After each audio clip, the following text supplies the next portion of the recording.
Breaking news. తెలంగాణలో 16 మంది కీలకమైనటువంటి మావోయిస్టులను అరెస్ట్ చేశారు పోలీసులు. మీరు వింటుంది నిజమే. 16 మంది కీలకమైనటువంటి మావోయిస్ట్ నేతలు, కేంద్ర కమిటీ సభ్యులు, రాష్ట్ర కమిటీ సభ్యులు, ఓ కమాండర్ని అరెస్ట్ చేసినట్టు తెలుస్తోంది. కుమరం భీం ఆసిఫాబాద్ జిల్లాలో వీరందరిని అరెస్ట్ చేశారు. సో 16 మందిని కూడా ఇప్పుడు హైదరాబాద్ డీజీపీ కార్యాలయానికి తరలిస్తున్నట్టు తెలుస్తోంది. మావోయిస్టులంతా ఛత్తీస్గఢ్ వాసులేనట. మావోయిస్టులు ఇప్పుడు పట్టుబడ్డ వారు, లేదంటే వారంతా కూడా అరెస్ట్ అయిన వారంతా కూడా ఛత్తీస్గఢ్ రాష్ట్రానికి సంబంధించిన వారే. సో దీంట్లో బర్సీ దేవా ఉన్నాడా? ఇప్పుడు ఈ క్వశ్చనే అందరిలో కూడా రేజ్ అవుతున్న క్వశ్చన్, అందరూ కూడా అనుమానంగా అడుగుతున్న ప్రశ్న ఇది. ఈ పట్టుబడ్డటువంటి 16 మంది మావోయిస్టుల్లో అంటే లొంగిపోవడమా అనేటువంటి ఒక చర్చతోనే వారంతా వస్తూ ఉండగా పోలీసు అరెస్ట్ చేశారట. కొమరం భీం ఆసిఫాబాద్ జిల్లా అడవుల్లో ఛత్తీస్గఢ్ వాసులు 16 మంది ఈరోజు అరెస్ట్ అయ్యారు.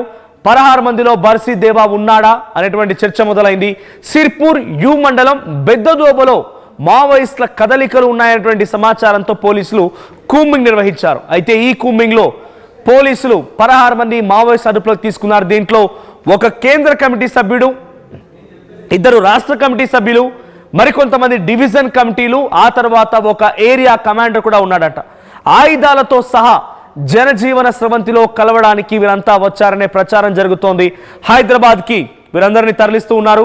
సో 16 మంది మావోయిస్టుని హైదరాబాద్ దిశగా తరలిస్తున్నట్టు తెలుస్తోంది. ఇక్కడ కనబడుతున్న ఫోటోలో కనిపించే వ్యక్తి బర్సీ దేవా. ఆయన ఛత్తీస్గఢ్ రాష్ట్రానికి సంబంధించిన పువ్వర్తి గ్రామమే, హిడ్మా స్వగ్రామమే ఈ బర్సీ దేవాది కూడా. హిడ్మా ఒక రకంగా బర్సీ దేవాకి గురువు. సో బర్సీ దేవా బంధువు కూడా. సో ఇటు హిడ్మా బర్సీ దేవా ఇద్దరు కూడా మామాళ్ళు అవుతారట. సో ఇప్పుడు బర్సీ దేవా ఈ 16 మందిలో ఉన్నాడా అనేటువంటి చర్చ జరుగుతోంది. ఇట్స్ బిగ్గెస్ట్ బ్రేకింగ్ న్యూస్గా చూడాలి. మావోయిస్టుల విషయంలో ఈ మధ్య కాలంలో వచ్చినటువంటి వార్తల్లో ఇది అతిపెద్ద వార్త. 16 మందిలో ఒక కేంద్ర కమిటీ సభ్యుడు తెలంగాణలో లొంగిపోవడం, ఓ కేంద్ర కమిటీ సభ్యుడు, ఆ తర్వాత రాష్ట్రానికి సంబంధించిన కమిటీలో 2 డివిజన్ కమిటీ సభ్యులు అండ్ ఒక ఏరియా కమాండర్ కూడా ఉన్నారట. వీరంతా ఛత్తీస్గఢ్కి సంబంధించిన వాళ్ళే. సో రీసెంట్గా ఆర్టీవీ ఒక బిగ్గెస్ట్ బ్రేకింగ్ న్యూస్ని బ్లాస్ట్ చేసింది.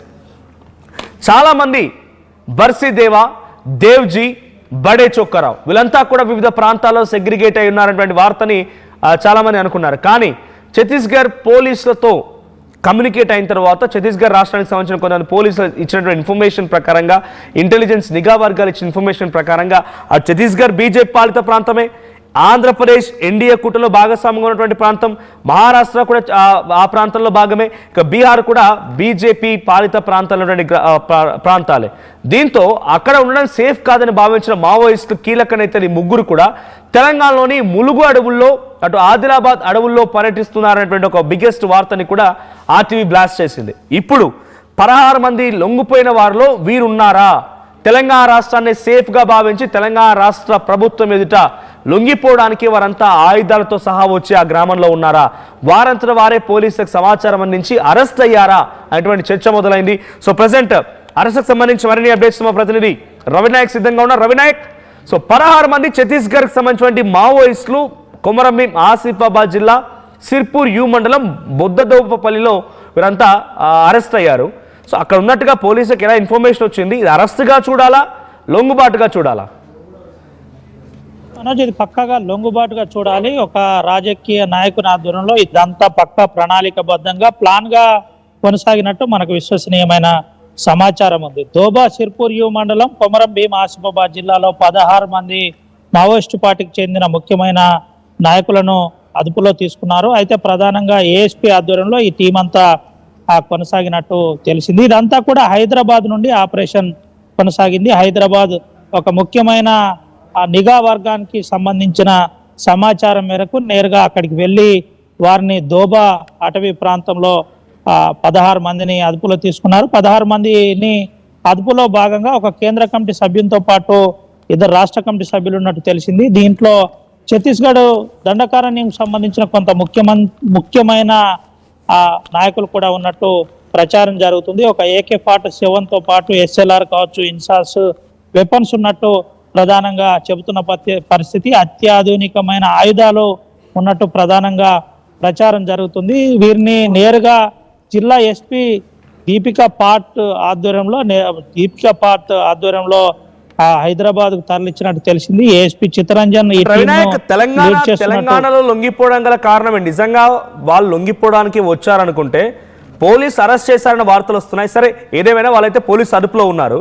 సో తెలంగాణ రాష్ట్రాన్ని ఎందుకు ఎంచుకున్నారు? ఛత్తీస్గఢ్ ప్రాంతానికి సంబంధించిన వారు తెలంగాణ, అది కూడా ఆదిలాబాద్ ప్రాంతాన్ని, ములుగు అడవులు ఎక్కువగా విస్తరించి ఉన్నాయి, కర్రెగుట్టలు లాంటి ప్రాంతాల్లో ఉండాల్సినటువంటి ఈ మావోయిస్టులు కేంద్ర కమిటీ సభ్యుడు కూడా ఉన్నారు ఒక దాంట్లో అని చెప్తున్న నేపథ్యంలో వీళ్ళందరికీ ఆదిలాబాద్ ఎందుకు అడ్డాగా మారింది? దాంట్లో ఆదిలాబాద్లో అక్కడి పోలీసులకి లొంగిపోవడం గల కారణం ఏంటి?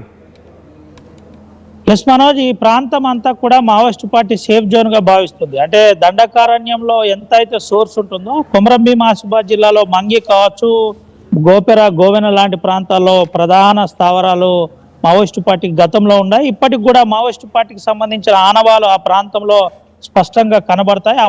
ఆ ప్రాంతం అంతా కూడా అప్ టు ఇంద్రవెల్లి వరకు చాలా స్పష్టంగా మావోయిస్టు ప్రభావిత ప్రాంతంగా ఇంకా ప్రచారం కొనసాగుతుంది. కౌటాల, బెజ్జూరు, దైగాం లాంటి ప్రాంతాల్లో కూడా మావోయిస్టు పార్టీకి పెట్టింది పేరుగా చెబుతూ ఉంటారు. అయితే ఈ అంశంలో దోబా లాంటి అటవీ ప్రాంతంలో దట్టమైన అటవీ ప్రాంతం ఉంటుంది. దట్టమైన అటవీ ప్రాంతం అంతా కూడా మంగి దండకారణ్యాన్ని ఆనుకొని ఉంటుంది. అదంతా కూడా హిల్స్ ఉన్న ఏరియా, ఎక్కువగా సేఫ్ జోన్ గా భావిస్తారు. ఒకవేళ కనుక ఛత్తీస్గఢ్ నుంచి మావోయిస్టు పార్టీ నాయకులు వస్తే ఏ విధంగా వచ్చారు, నిజంగానే ఏ విధంగా క్రాస్ అయింది? ఇంతకు ముందే కనుక ఎప్పుడైతే కగార్ దమనకాండ నడుస్తుందని మావోయిస్టు పార్టీ చెబుతుంది, దానికి అనుగుణంగా వ్యూహరచనతో ఏమైనా ఈ ప్రాంతానికి వచ్చారా, అసలు ఎందుకు రావాల్సి వచ్చింది ఏంటి అనే కోణంలో కూడా పోలీసులు విచారిస్తున్నట్టు తెలిసింది. ఈ విచారణలో కొన్ని ప్రధానమైన అంశాలు, తన జనజీవన స్రవంతిలో కలవడానికి వచ్చామని చెప్పినట్టు తెలిసింది. అయితే నేరుగా వీరిని డీజీపీ శివధర్ రెడ్డి ఆధ్వర్యంలో ఇదంతా కూడా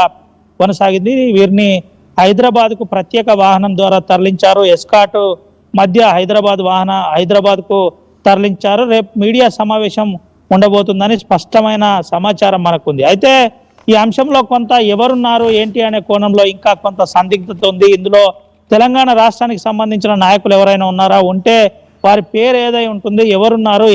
ఈ స్థాయి నాయకులు 16 మందితో లొంగిపోయే ప్రసక్తి ఉండదు. అంటే కేంద్ర కమిటీలో ఉంటే ఎవరైనా పెద్ద వ్యక్తులు ఉన్నారా ఏంటి అనే కోణంలో కూడా చర్చ జరుగుతుంది. అసలు ఉన్న దాంట్లో ముఖ్యమైన నాయకులు ఉన్నట్టు కొంత ప్రచారం జరుగుతున్న పరిస్థితి. Local to global news at your finger tips.